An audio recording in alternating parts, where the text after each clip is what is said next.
سلام به همه معلمای عزیز دوست داشتنی. خوبین؟ قبل از این که ویدیو رو شروع کنم میخوام یه اعتراف کنم. خیلی از ما یه جایی از مسیر تدریس کودک فکر کردیم داریم خلاق‌ترین معلم دنیا میشیم. کلاس پر از رنگ، بچه‌ها در حال حرکت، صدای خنده ها، کلی انرژی، ولی یه جای کار ته دلمون یه سوال کوچولو شکل گرفته. واقعا دارن یاد میگیرن؟ یا فقط خوش میگذره؟ این ویدیو دقیقا برای همون لحظه است. برای وقتی که بین خلاقیت واقعی و شلوغی آموزشی گیر میکنیم. اول یه نکته خیلی مهم رو میخوام بهتون بگم. قبل از اینکه ادامه بدیم یه چیز رو شفاف بگم. من اصلا با بازی، شعر، حرکت و هیجان مخالف نیستم.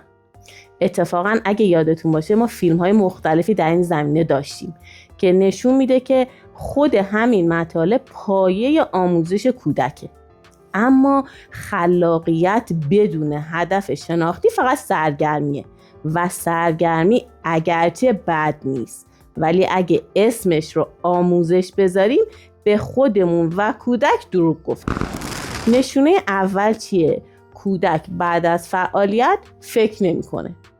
یکی از واضح‌ترین نشونه‌ها اینه که فعالیت تموم میشه و ذهن کودکم دقیقاً همونجا خاموش میشه.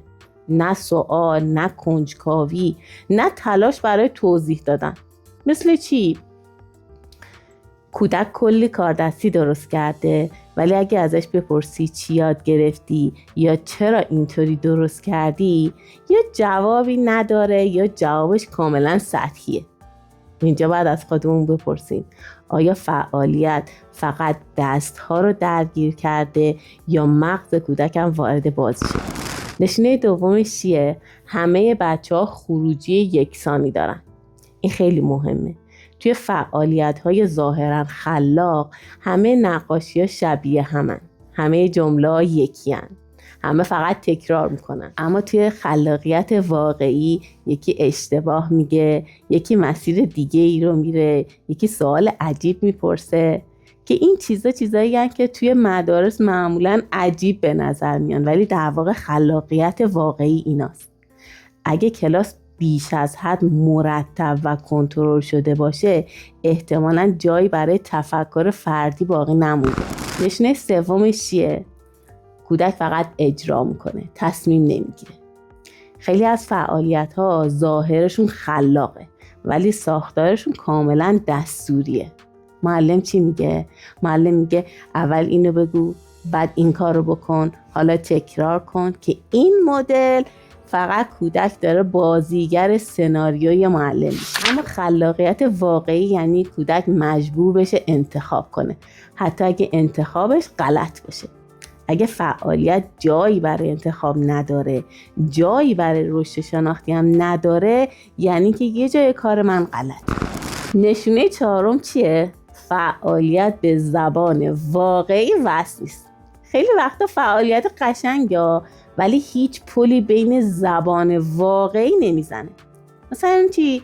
مثلا بچه شعر رو حفظه اما نمیتونه از همون کلمه توی یه جمله ساده استفاده کنه، یا کلمه رو توی بازی بلده اما توی فعالیت واقعی گیج میشه.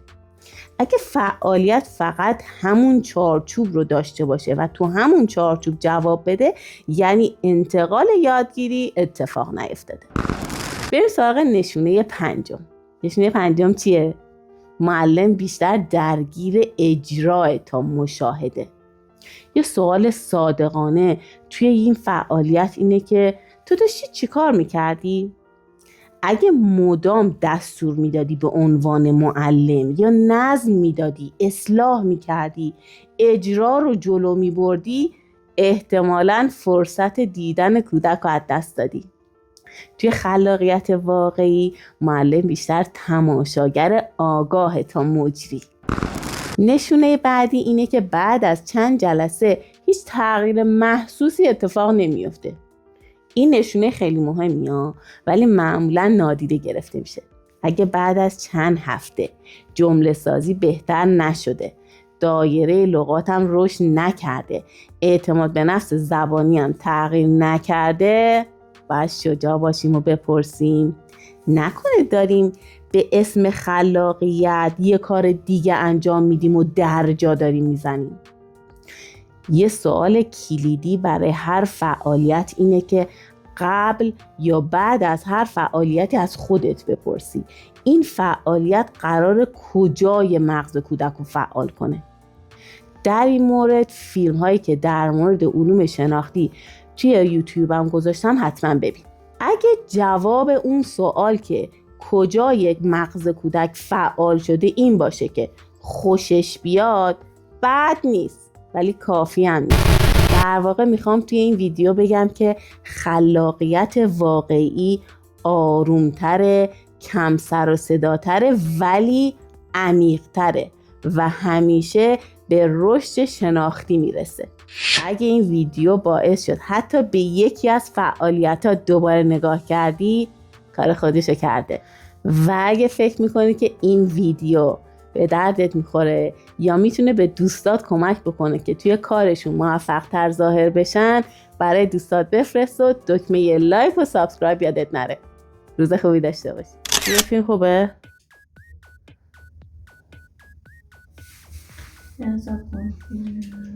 چون ببین اینو میزنی میشه سایه ها رو اون ور گرفت. بیا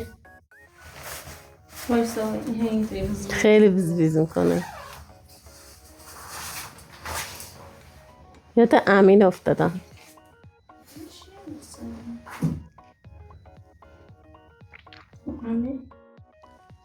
خوبه ها؟ خب جامعه یه جایشو همیشه باش. فقط اینه که خوشش بیاد بد نیست ولی کافی.